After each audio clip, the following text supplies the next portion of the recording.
நாடு முழுவதும் இன்று சுமார் 9 லட்சம் மருந்து கடைகள் மூடல். ஆன்லைன் மருந்து வணிகத்தை கட்டுப்படுத்த மத்திய அரசை வலியுறுத்தி மருந்து வணிகர்கள் ஒரு நாள் வேலை நிறுத்தம்.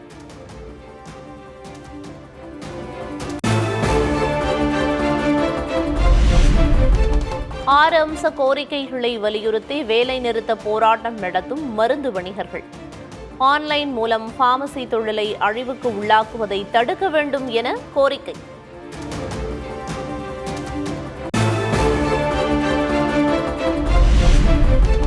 மருந்தகங்கள் வேலை நிறுத்தத்தால் மக்கள் பாதிக்காத வகையில் நடவடிக்கை எடுக்கப்பட்டிருப்பதாக அமைச்சர் அருண்ராஜ் விளக்கம். தமிழகத்தில் 5000 மருந்து கடைகள் திறந்திருக்கும் என்றும் பேட்டி. மருந்தகங்கள் பார்மசிஸ் ஒரு பந்த் கால் ஃபார் பண்ணியிருக்காங்க. முன்னெச்சரிக்கை ஏற்பாடுகள் அனைத்தும் சுகாதாரத்துறை நாங்கள் செய்திருக்கிறோம். நாளைக்கு 5000 மருந்தகங்கள் இருக்கும். இருந்தாலும் நான் ஏற்கனவே சொன்ன மாதிரி முன்னெச்சரிக்கை ஏற்பாடுகள் நாங்கள் பண்ணியிருக்கோம். அந்த கோஆர்டினேட் பண்ற ட்ரக் இன்ஸ்பெக்டர்ஸ் இருப்பாங்க. அந்த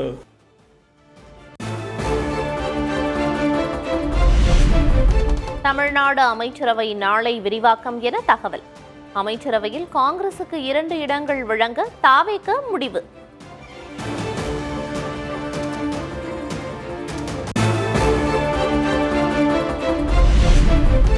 தலைமைச் செயலகத்தில் மாற்றுத்திறனாளிகள் திருநங்கைகளுடன் முதல்வர் விஜய் கலந்துரையாடல். குறைகளை கேட்டறிந்ததோடு உரிய நடவடிக்கை எடுக்கப்படும் என்றும் உறுதி.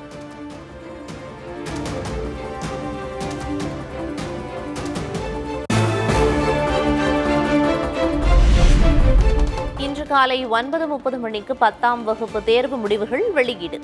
தமிழக பள்ளிக்கல்வித்துறை அமைச்சர் ராஜ்மோகன் அறிவிப்பு.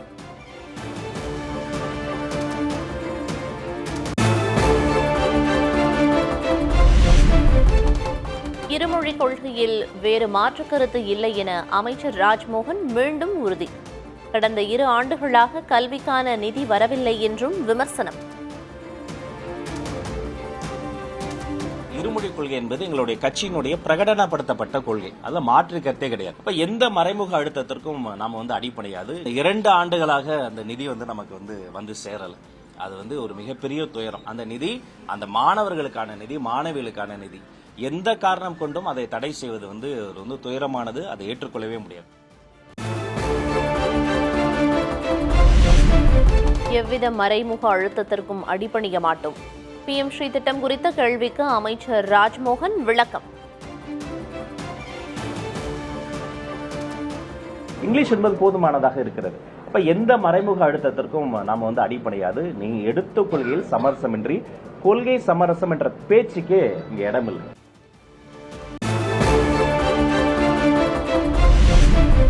நீட் தேர்வு வேண்டாம் என்பதே தாவேக அரசின் நிலைப்பாடு. மக்கள் நல்வாழ்வுத்துறை அமைச்சர் அருண்ராஜ் திட்டவட்டம். தமிழக வெற்றி கழகம் தேர்தலுக்கு முன்னாடி இருந்த ஒரே நிலைப்பாட்டில் தான் இருக்கும்.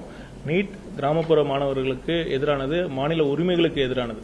ஆனால் நீட் வேண்டாம் என்பதுதான் எங்களுடைய முடிவா இருக்கும். கண்டிப்பா அதை நாங்க வலியுறுத்துவோம். ஒன்றிய அரசு வலியுறுத்தும்.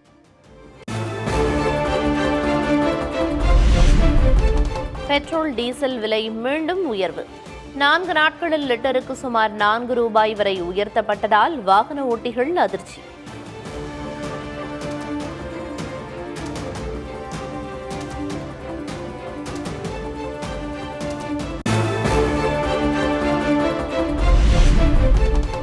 மீண்டும் டீசல் விலை உயர்வால் அத்தியாவசிய பொருட்களின் விலையும் தொடர்ந்து அதிகரிக்கும் அபாயம்.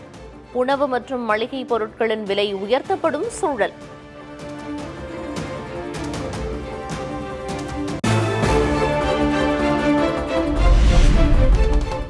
தேர்தல் முடிவடைந்ததால் மக்கள் மீது கூடுதல் சுமையை பிரதமர் மோடி ஏற்றி வருவதாக காங்கிரஸ் குற்றச்சாட்டு. 1 வாரத்திற்குள் 2வது முறையாக எரிபொருள் விலை உயர்ந்திருப்பதாக விமர்சனம்.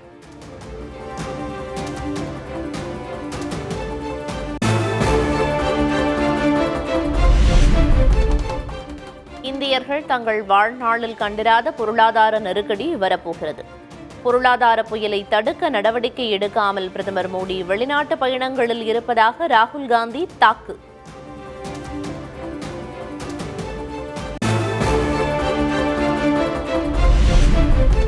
தமிழகத்திற்கு தேவையான உரங்களை தடையின்றி வழங்க வேண்டுமென பிரதமர் மோடிக்கு முதல்வர் விஜய் கடிதம்.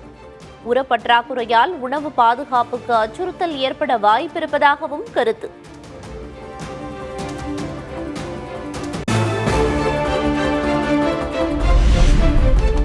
பலரை சில காலமும் சிலரை பல காலமும் ஏமாற்றலாம், ஆனால் எல்லா காலமும் ஏமாற்ற முடியாது. தி ஹிந்து ஊடகம் வெளியிட்ட வீடியோவை சுட்டிக்காட்டி தாவேக வெற்றியை சாடிய ஸ்டாலின்.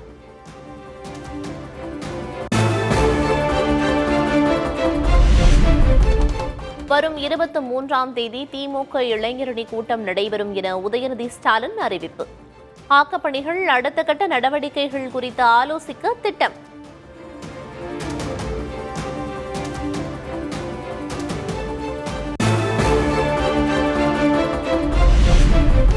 கூட்டணி குறித்து சிந்திக்க வேண்டிய நேரம் இது என திமுக துணை பொதுச் செயலர் கனிமொழி பேச்சு. நம்மை பலப்படுத்திக் கொண்டால் கூட்டணியே இல்லாமல் வெல்ல முடியும் என்றும் உறுதி. கூட்டணிகளை பற்றி நாம் சிந்திக்க வேண்டிய ஒரு காலகட்டத்திலே நின்று கொண்டிருக்கிறோம். அதனால நம்மை நாம் பலப்படுத்திக் கொள்ள வேண்டும். நம்மை பலப்படுத்திக் கொண்டால் யாரும் இல்லாமல் திராவிட முன்னேற்ற கழகத்தால் வெற்றி பெற முடியும். வெற்றி பெற்று காட்டுவோம். நாம் யார் என்பதை விரைவிலே நிரூபிப்போம்.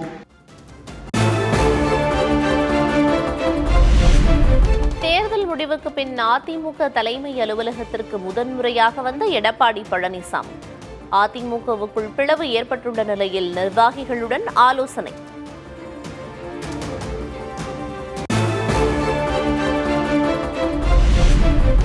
தேர்தலில் அதிமுக கூட்டணியில் 53 பேர் வெற்றி பெற்றதற்கு கே பழனிசாமியே காரணம். எடப்பாடி கே பழனிசாமிக்கு தலைமை கழக செயலர்கள், மாவட்ட செயலர்கள் முழு ஆதரவு அளித்திருப்பதாகவும் அதிமுக அறிக்கை.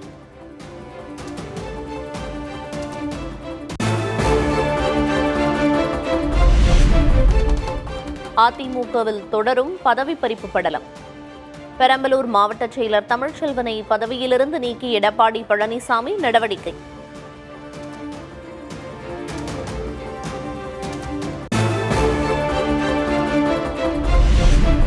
கூட்டணி பேச வந்த தாவேகவை எடப்பாடி பழனிசாமி உதாசீனப்படுத்தியதாக சி.வி. சண்முகம் குற்றச்சாட்டு. ஓ பன்னீர்செல்வத்தை உறுப்பினராக கூட ஏற்க பழனிசாமி மறுத்துவிட்டதாகவும் விமர்சனம். எனக்கு எந்த பொறுப்பும் வேண்டாம், ஒரு உறுப்பினராக இருக்கிறேன் என்று கடைசி வரைக்கும் ஓபிஎஸ் சொன்னார். அவர் திராவிட முன்னேற்ற கழகத்தில் சேருவதற்கு முன்னால் கூட சொன்னார். அதையும் ஏற்றுக்கொள்ள மறுத்தார். நான் சேர்க்க மாட்டேன்.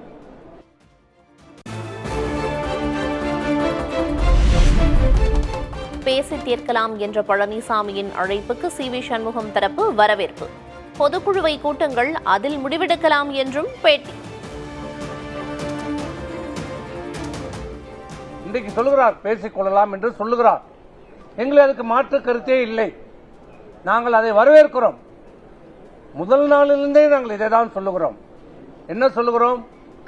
பொதுக்குழுவை கூட்டுங்கள், பொதுக்குழுவை கூட்டுங்கள், விவாதிப்போம்.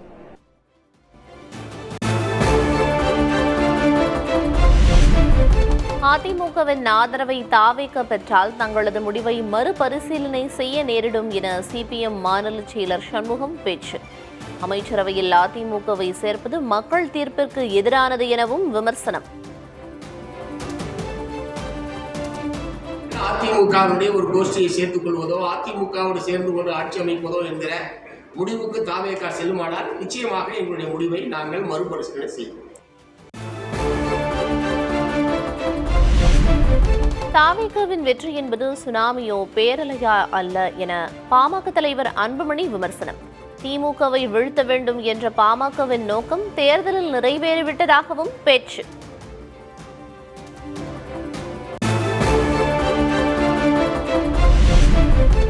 தாவேகவின் கொள்கையும் பாமகவின் கொள்கையும் ஒன்றுதான் என அன்புமணி ராமதாஸ் கருத்து.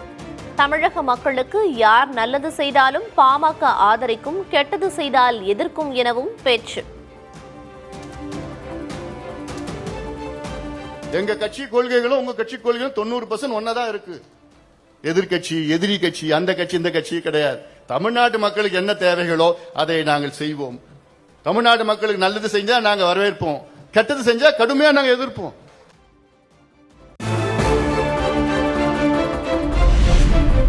முதல்வர் விஜயை நேரில் சந்தித்த போது பேசியது என்ன?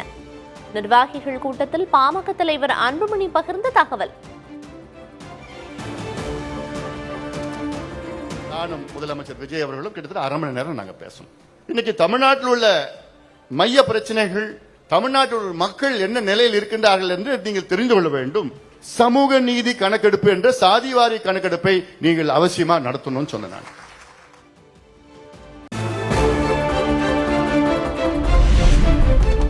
தமிழக அமைச்சரவையை உடனடியாக விரிவாக்கம் செய்ய வேண்டும் என பாமக நிறுவனர் ராமதாஸ் வலியுறுத்தல்.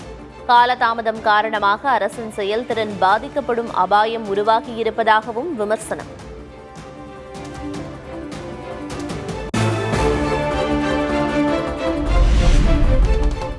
அரசு அதிகாரிகளை வீட்டிற்கு அழைத்து ஆலோசித்ததில் பாகுபாடு காட்டப்படவில்லை என தாவேக எம்எல்ஏ கனிமொழி விளக்கம்.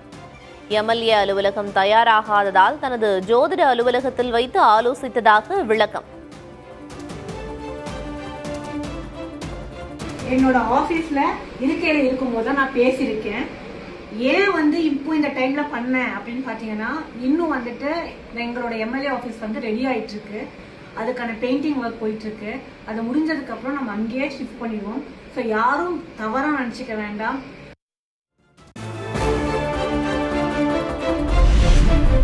சென்னை உயர்நீதிமன்றத்தில் 19 பேரை நீதிபதிகளாக நியமிக்க கொலீஜியம் ஒப்புதல். மாவட்ட நீதிபதிகள் 9 பேர், வழக்கறிஞர்கள் 10 பேரை நீதிபதிகளாக நியமிக்க மத்திய அரசுக்கு பரிந்துரை.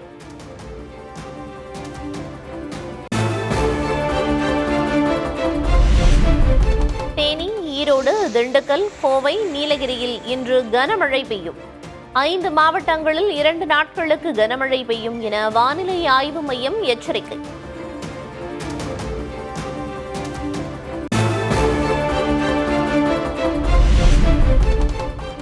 சென்னையில் ஒரு சில இடங்களில் மழை பெய்யும். வானம் ஓரளவு மேகமூட்டத்துடன் காணப்படும் என்றும் கணிப்பு.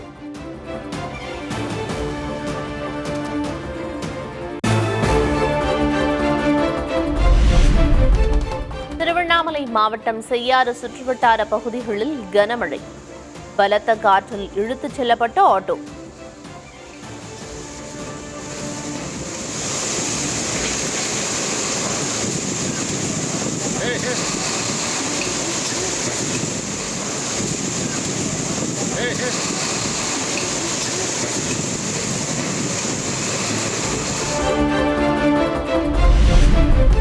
திருப்பத்தூர் மற்றும் சுற்றுவட்டார பகுதிகளில் கனமழை. செங்கல்பட்டில் பெய்த கனமழையால் வெப்பம் தணிந்து குளிர்ச்சியான காலநிலை.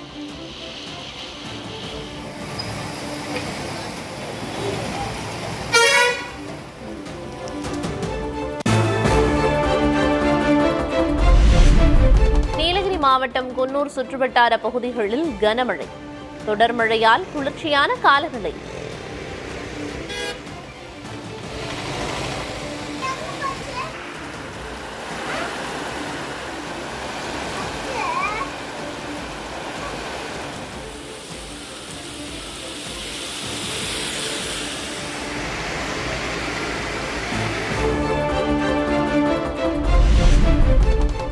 கொடைக்கானலில் இன்று தொடங்குகிறது மலர் கண்காட்சி.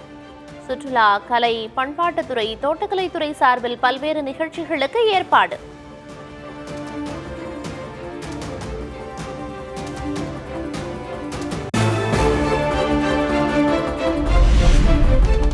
சென்னை புழல் அருகே ராட்சத குடிநீர் குழாயில் உடைப்பு ஏற்பட்டு 6 போல் ஓடிய தண்ணீர். சென்னை கொல்கத்தா தேசிய நெடுஞ்சாலை உள்வாங்கியதால் வாகன ஓட்டிகள் கடும் அவதி.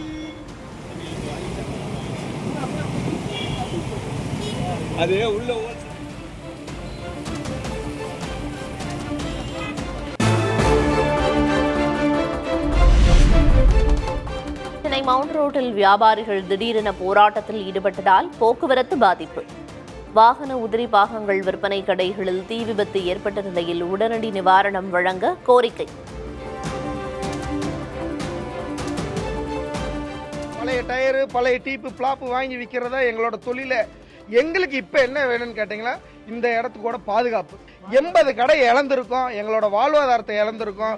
அதுக்கு எங்களுக்கு நிவாரணம் வேணும். பல வழிகளில் போராடி இருக்கிறோம். நான் மாமன்றத்தில் இவர்களுக்கென்று தனியாக ஒரு ஆட்டோ நகரம் அமைக்கணும்ன்ற கோரிக்கையெல்லாம் காலகாலமாக சொல்லிட்டு இருக்கிறோம்.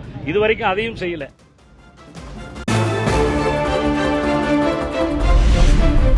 முதல்வரின் உத்தரவை அடுத்து பல்வேறு இடங்களில் அம்மா உணவகங்களில் தாவேக எம்எல்ஏக்கள் ஆய்வு. மதுரையில் எம்எல்ஏ வந்த நிலையில் பூட்டி கிடந்த உணவகம் தூய்மைப்படுத்தப்பட்ட அவலம்.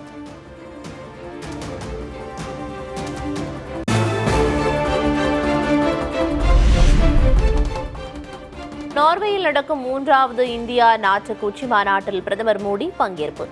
ஐஸ்லாந்து, பின்லாந்து, டென்மார்க் பிரதமர்களை சந்தித்தும் பிரதமர் மோடி ஆலோசனை.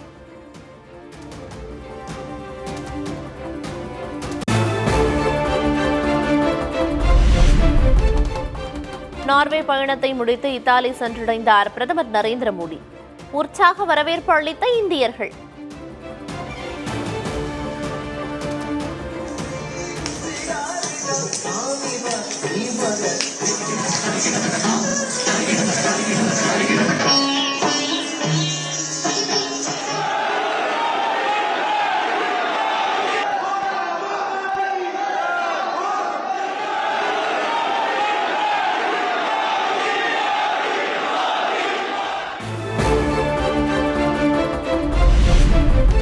நார்வே நாட்டு பத்திரிகையாளர் எழுப்பிய கேள்விக்கு பிரதமர் மோடி பதிலளிக்காததால் சர்ச்சை.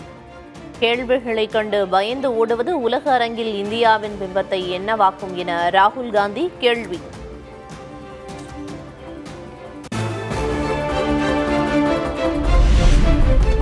பிரிக்ஸ் மாநாட்டில் பங்கேற்க செப்டம்பரில் இந்தியா வருகிறார் ரஷ்ய அதிபர் புட்டின். கச்சா எண்ணெய் ஒத்துழைப்பு குறித்து பிரதமர் மோடியுடன் பேச்சுவார்த்தை நடத்தவும் திட்டம்.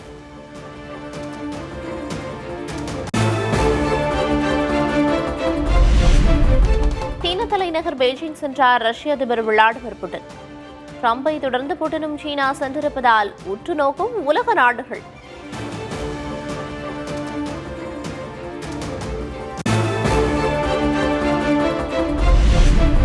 அணு ஆயுத பேச்சுவார்த்தை தொடர்பாக ஈரானுடன் ஒப்பந்தத்தை எட்ட அமெரிக்கா விருப்பம். அமெரிக்காவுடன் இணைந்து செயல்படுவது குறித்த முடிவு ஈரானின் கைகளிலேயே உள்ளதாகவும் துணை அதிபர் ஜேடி வான்ஸ் பேச்சு.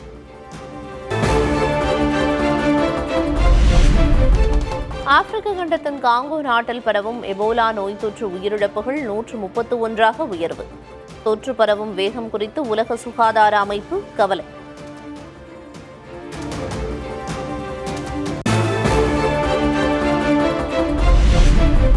அமெரிக்காவின் கலிபோர்னியா மாகாணத்தில் காட்டுத்தீயால் 1300 ஏக்கர் நிலங்கள் சேதம்.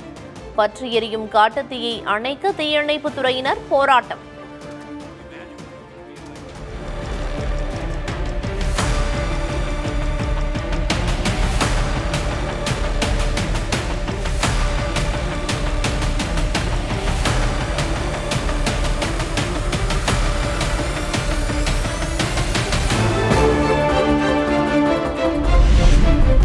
சீனாவில் கனமழையால் ஏற்பட்ட வெள்ளப்பெருக்கு மற்றும் நிலச்சரிவில் சிக்கி 18 பேர் உயிரிழப்பு.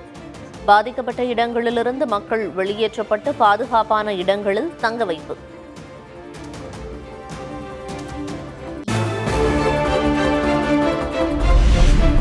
சீனாவின் தெற்கு மற்றும் மத்திய பகுதிகளில் பெய்த கனமழையால் ஏற்பட்ட கடும் வெள்ளப்பெருக்கு. குய்சோ மாகாணத்தில் வெள்ளத்தில் வாகனங்கள் அடித்துச் செல்லப்பட்ட காட்சிகள்.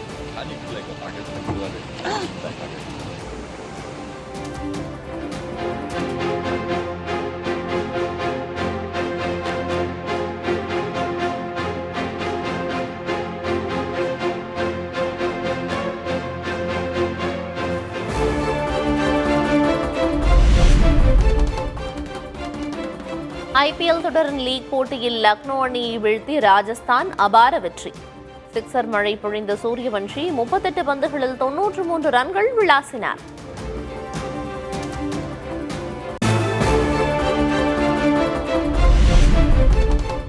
உலகக்கோப்பை கால்பந்து தொடருக்காக தயாராகும் மெக்சிகோ சிட்டி.